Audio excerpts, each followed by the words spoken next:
से कुछ बेसिक सवाल करने वाला हूँ, जिसको आंसर पता है जोर से क्वेश्चन पेपर के सीक्वेंस के हिसाब से ट्रू या फॉल्स चिल्लाना, समझे?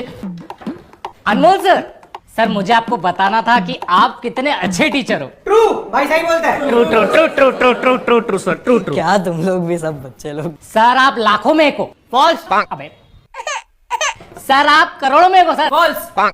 मेरा मतलब था सर आप यूनिवर्स में एक हो। फॉल्स। अबे सर आप भगवान हो। फॉल्स। मैं सालों सारे ही फॉल्स थे तो बोल देते थे ना, ये खेल क्यों खिलवा रहे हो?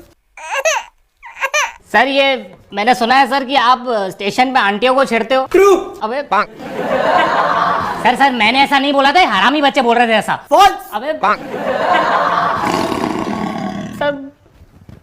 सर मैं क्या कह रहा था? अबे पूछने तो 2 सालों पहले ही ट्रू ट्रू फॉल्स फॉल्स चिल्ला रहे हो। क्या पूछ रहे थे तुम? पूछ के क्या करूं सर, जो जवाब चाहिए था पहले ही मिल गया।